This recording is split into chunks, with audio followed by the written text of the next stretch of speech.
Hello! We just want to take a little time today to share with you guys our love story and kind of what makes us who we are and our relationship and yeah! So How we came to be Mr. and Mrs. Tippy Trips. Well, there you go. Hi there, we are Danny and David Tippett with Tippy Trips. We got married in August 2017, graduated from Regent University together in May 2018. And now we are ready for our next adventure together. Skoolie Life! We will be converting our school bus into a tiny house on wheels and traveling the country full time. We are proving there's more to life than making money and buying things by focusing on what is truly important to us, serving others and trusting God. We want to take you along with us, so subscribe to follow our journey. So, we met in 2013. I was 16 and David was 18. We were tiny little babies, both working at Starbucks together. Yep. And when we were working there, I knew Danny and I thought she was super cute. I was like, oh my goodness, so a girl this attractive has to have a boyfriend. I was so completely convinced. I was like, she's adorable. She wore a ring on her finger. I was like, that's because her boyfriend gave her that ring. Little did he know that was actually a purity ring, and I had never had a boyfriend, nor did I want one. I was not looking for a boyfriend. So, yeah. But so David thought I was super cute, and I just thought he was pretty annoying. I mean, he was an 18-year-old guy. I mean, sorry. Okay, He was annoying. I was. I'll be straightforward. I was annoying. Can anyone believe that? So what happened was, once I found out that Danny didn't in fact have a boyfriend, I asked one of her friends. You did? I did, yeah. I asked a friend. Anyhow, I started, coincidentally coming in exactly when Danny was working on all the days she was working and you guys, did I homework. noticed. It's okay. She noticed, and maybe that was a good thing. So eventually he got up the nerve to ask me out. He said, hey, are you busy this weekend? And I'm like, he probably wants me to cover a shift. Like, I didn't think of him as anything more than a coworker. I had no idea what he was doing. And then I was like, oh, I'm actually busy this weekend. I got home and I was like, wait a second. I think he was asking me out on a date. I don't think he was asking me if I could cover his shift. So we all had each other's numbers because we all worked at Starbucks. And so I just texted him. I was like, hey, yeah, I mean, I'm busy this weekend, like I said, but I guess we could hang out another time. Sure, why not? Nice. Give it a try. Yeah. But yeah, we just started getting to know each other because we didn't want to rush into anything. I mean, we knew each other from Starbucks, but we just didn't really have a good sense of who the other was. We were coworkers. We weren't really friends, and we really wanted to build a strong friendship, especially because we both kind of knew this was heading towards a more romantic relationship. We truly believe that you should always start with friendship. You need to get to know the person and just be friends before you get into any of the romanticness. So then 2 months after we went on our first date, I finally worked up the nerve to ask her to take it to the next level with me and be my girlfriend. And I was just like, okay, yeah, sure. And you should have, oh my gosh, I could hear his heart beating from over here. It's because I was super nervous. I would say no. I wasn't gonna say no. How am I supposed to know? I didn't know. But anyhow, after that, it was really cool though because Danny's dad wanted to have coffee. Basically, he was like, Okay. I don't know if cool is the word for this because I got home that night after David had asked me to be his girlfriend, and I told my parents. And the first thing that comes out of my dad's mouth is, okay, well, when am I having coffee with him? And I was like, Dad, that's so not cool. Nobody does that. What are you talking about? He's my boyfriend. It's fine. Why? Are you going to try to scare him? You're not scary. But to be fair, I thought it was super cool because he was just reaching out, and we went and had coffee, and we just sat down and talked for a bit. He got a better idea of who I was. I got a better idea of who he was, and it was just really nice because I felt like there was this like unspoken respect between us. Like, I respect him, he respects me, and that was great.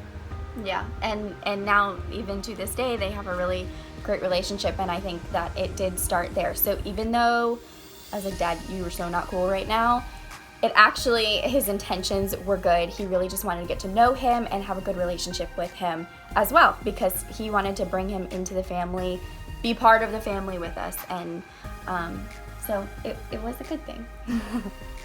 Okay, so right off the bat in our relationship, we decided to have open communication with each other about everything and to set boundaries in place.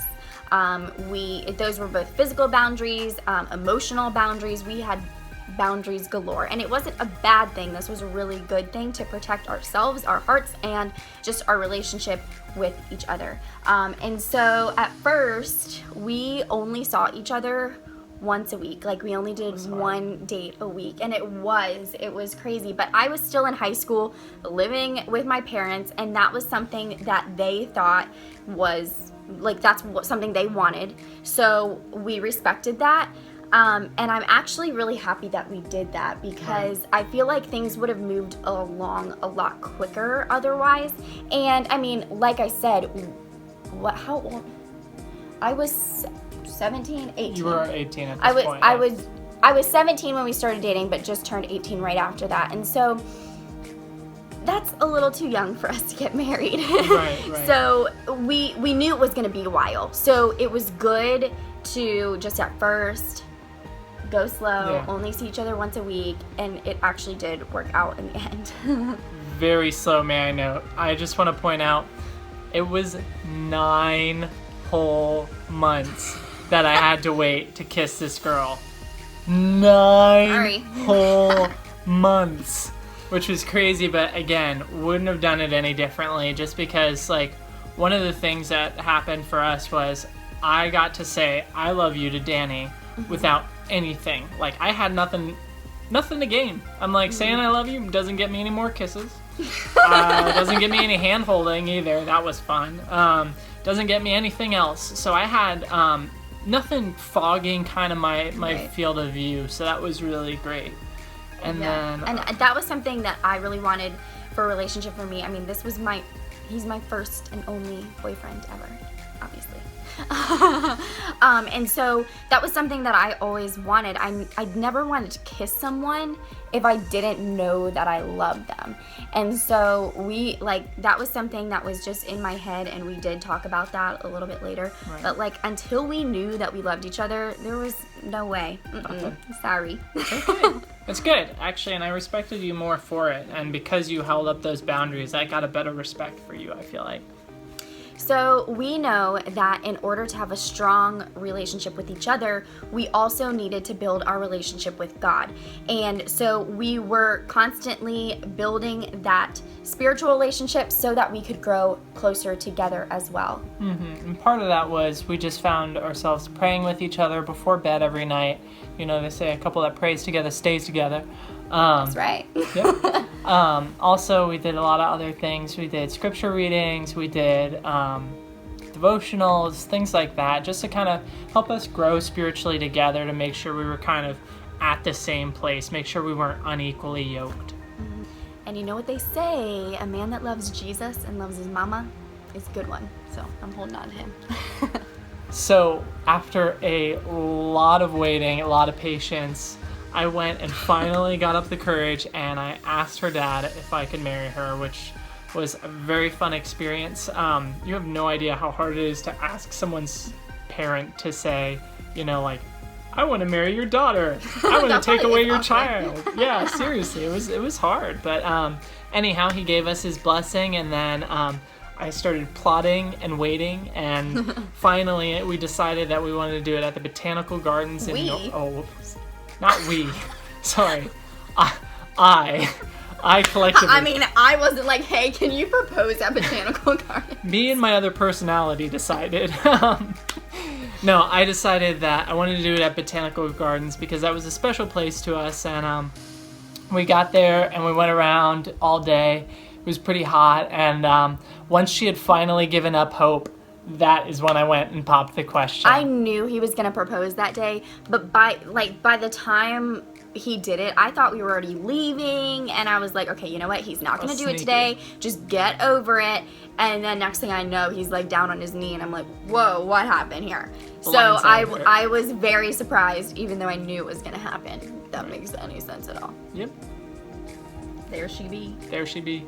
Also, I had all of her family kind of there. I had invited them all from out of town, so they all surprised her, and it was awesome. We were alone when he proposed, and it was just like a special moment between the two of us. But then, like, we all got to celebrate with different family and friends, and it was just so awesome because that's what's really important to us. Like, first, that was like a special moment between the two of us, and then we were able to celebrate with all our friends and family. So even if you have like this big dream of something crazy big and you don't get exactly what you think, like, it was perfect. It was so good. Good job. Thank you. And then we got married. Yeah! It was amazing. I've been dreaming of my wedding since forever, like literally forever. And it was so perfect. Everything about the day was perfect. And super special. We were just so happy, so blessed. So many people came out to celebrate with us and to help us. Yeah. It was just amazing, and I want to do it all over again like 5,000 times, but he won't let me. But it was awesome. It was so awesome. Good.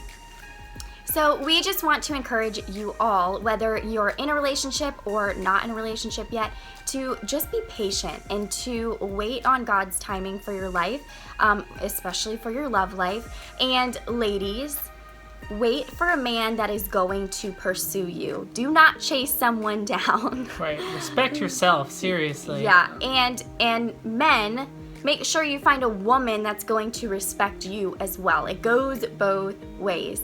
But wait on that person, because there is someone out there for you, and you just need to trust God and trust His timing. Mm-hmm. Just try and find out your partner's love language. Make sure you're communicating in love in the same way, and just always seek to outdo each other in love. That's our biggest recommendation. If you're constantly seeking to outdo the other person in love, you're not going to go wrong. You're going to have a good relationship. Hey guys, thank you so much for watching our videos. If you liked it, please click the like button below, and that just lets us know that we're doing something good. And to follow our journey and make sure that you don't miss out on any of our videos, go ahead and click up here on this button, and you will not miss out on anything. Thanks again.